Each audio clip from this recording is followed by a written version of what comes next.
Assalamualaikum warahmatullahi wabarakatuh. Perkenalkan, nama saya Elsa Dwi Agresti dengan NPM 2217051058 dari Prodi S1 Ilmu Komputer kelas C.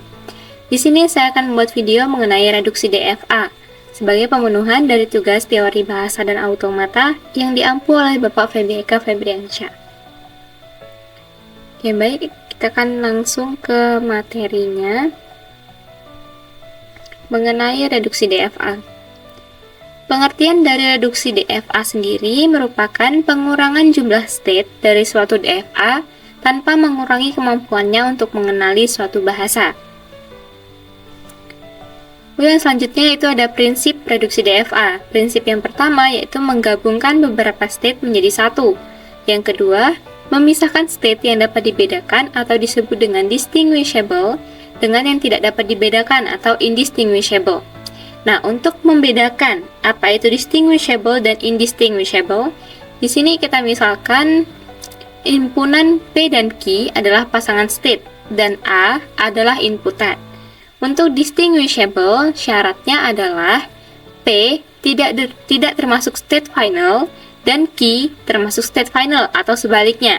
Jadi intinya kalau distinguishable ini itu dia merupakan gabungan dari state yang bukan final dengan state yang final, atau ya sebaliknya, baik P-nya yang final atau Q-nya yang final, itu sama aja. Nah, untuk syarat yang kedua itu jika dilihat dari transisinya, jika himpunan P diberikan inputan A, dia hasilnya tidak final, dan jika himpunan Q diberi inputan A, hasilnya adalah final, atau sebaliknya. Jadi intinya sama dengan yang atas, baik sebelum diberi inputan ataupun sudah diberi inputan, hasilnya salah satunya harus final dan yang satunya bukan final. Itu untuk yang distinguishable atau yang dapat dibedakan. Lalu yang kedua yaitu ada indistinguishable atau yang tidak dapat dibedakan. Nah, di sini pasangan dari indistinguishable itu adalah pasangan antara state final dengan state final atau state tidak final dengan state yang tidak final. Nah, bisa dilihat dari himpunannya atau juga bisa dilihat dari transisinya. Kalau transisi yang menghasilkan final dan final, maka state itu disebut dengan indistinguishable, dan jika transisi yang diberikan itu menghasilkan state yang bukan final dan bukan final, maka itu juga merupakan state yang indistinguishable atau yang tidak dapat dibedakan. Oke, selanjutnya yaitu mengenai langkah-langkah reduksi DFA. Langkah yang pertama yaitu hapus semua state yang tidak dapat dicapai dari state awal. Jadi misalnya, kita memberikan sebuah inputan ke suatu mesin, dimulai dari awal, dari state start, itu kita berikan inputan, namun ternyata ada satu state yang tidak dapat dicapai, maka kita bisa menghapus state tersebut. Lalu yang kedua itu buat semua pasangan state. Nah, di sini kita membuat semua pasangan state baik yang distinguishable ataupun yang indistinguishable. Nah, yang ketiga ini kita menentukan pasangan mana yang distinguishable dan pasangan mana yang indistinguishable.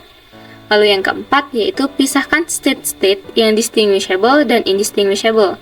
Nah, jadi setelah dibuat pasangannya, kita cari mana yang distinguishable dan mana yang indistinguishable, lalu dipisahkan berdasarkan perbedaannya tadi, indistinguishable dan distinguishable, lalu gabungkan beberapa state yang indistinguishable. Jadi state yang indistinguishable tadi bisa kita gabungkan menjadi satu state.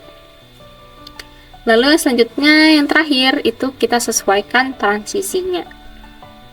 Oke, langsung ke contohnya. Di sini kita punya sebuah mesin dengan 4 himpunan Q0, Q1, Q2, Q3, dan Q4, dan memiliki himpunan masukan atau sigma inputan itu 0 dan juga 1.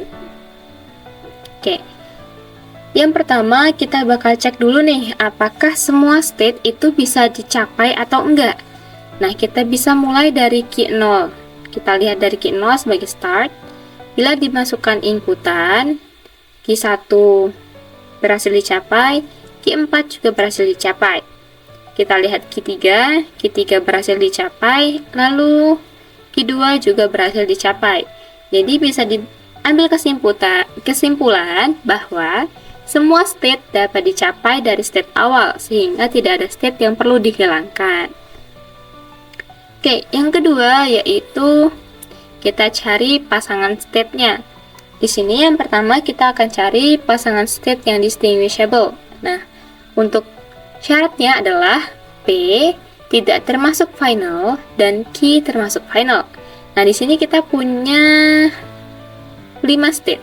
5 state yang bisa kita lihat bahwa Q0, Q1, Q2, dan Q3 itu merupakan state yang bukan final, karena state finalnya hanya Q4. Jadi bisa kita buat pasangan antara yang bukan final dan yang final adalah Q0, Q4, Q1, Q4, Q2, Q4, Q3, dan Q4. Jadi kita bisa dapatkan 4 pasangan distinguishable dari 5 state ini. Oke, selanjutnya yang ketiga yaitu mencari pasangan state yang lainnya. Tadi sudah kita dapatkan 4 state yang sifatnya distinguishable. Nah, di sini kita bakal coba lagi untuk dimulai dari pasangan Q0 dan Q1. Bisa kita lihat pasangan Q0 dan Q1. Jika kita berikan inputan 1 contohnya menghasilkan Q3 dan Q4. Bisa kita cek Q3 dan Q4. Q3 dan Q4 termasuk state yang distinguishable, sehingga state Q0 dan Q1 termasuk state yang distinguishable. Meskipun hasilnya jika diinputkan 0 adalah Q1 dan Q2 yang bukan merupakan distinguishable, namun karena salah satu hasilnya adalah distinguishable, maka kita anggap state tersebut bersifat distinguishable atau dapat dibedakan. Lalu yang selanjutnya kita akan coba untuk yang Q0 dan Q2. Q0 dan Q2. Oke, kita beri masukan 1, ternyata hasilnya sama, itu Q3 dan Q4. Sudah pasti ini state yang distinguishable. Begitu juga dengan Q0 dan Q3. Jika kita berikan inputan, hasilnya juga menghasilkan state yang sama, yaitu Q3 dan Q4 yang termasuk distinguishable. Nah, di sini kita coba untuk state yang selanjutnya, yaitu state Q1 dan Q2. Kita coba inputkan 0. Ternyata hasilnya adalah Q2 dan Q1, yang bukan merupakan state yang distinguishable. Sehingga state Q1, Q2 kita anggap indistinguishable. Nah, di sini belum cukup, kita harus cek dulu yang inputan 1. Jika kita inputkan 1, ternyata hasilnya sama, yaitu ia menghasilkan state final dan state final. Pasangan final dan final itu adalah pasangan yang indistinguishable. Berarti pasangan Q1 dan Q2 termasuk pasangan yang indistinguishable atau tidak dapat dibedakan. Oke, pasangan yang selanjutnya yaitu Q1 dan Q3. Kita coba lagi, cek inputan 0 dan 1. Hasilnya itu adalah menghasilkan state yang indistinguishable. Begitu juga dengan Q2 dan Q3. Jika kita cek inputan 0 dan juga inputan 1-nya menghasilkan state yang indistinguishable. Sehingga di sini kita dapatkan tambahan state, yaitu 3 state indistinguishable dan 3 state indistinguishable dan 3 state yang distinguishable. Sehingga kita mendapatkan pasangan state yang distinguishable adalah Q0, Q4, Q1, Q4, Q2, Q4, Q3, Q4, Q0, Q1, Q0, Q2, dan Q0, Q3. Dan pasangan state yang indistinguishable adalah Q1, Q2, Q1, Q3, dan Q2, Q3. Oke, karena Q1 indistinguishable dengan Q2, Q1 indistinguishable juga dengan Q3, dan Q1 indistinguishable dengan Q3, maka dapat disimpulkan bahwa Q1, Q2, dan Q3 saling indistinguishable, sehingga dapat digabungkan menjadi satu state, menjadi state Q1, 2, 3. Oke, kesimpulan ini kita ambil dari pasangan state indistinguishable yang ini. Oke, Selanjutnya ini adalah transisi barunya. Jika kita sudah melihat dari state-nya tadi. Oke, state yang dibutuhkan di sini untuk membuat transisi baru adalah state yang indistinguishable. Karena state indistinguishable bisa kita gabungkan. Oke, selanjutnya yaitu kita bisa lihat untuk transisi barunya ini jika kita sesuaikan dengan transisi lama. Untuk penjelasannya adalah kita bisa melihat Q 0. Jika kita inputkan 0, Q0, input 0, hasilnya adalah Q1. Nah, jadi kan Q1, Q2, dan Q3 sudah menjadi satu state. Nah, state yang di tengah ini, maka semua inputan yang menuju kepada Q1, Q2, dan Q3 akan mengarah ke state ini. Di sini, Q0 input 0 hasilnya Q1, Q0 input 1 hasilnya Q3.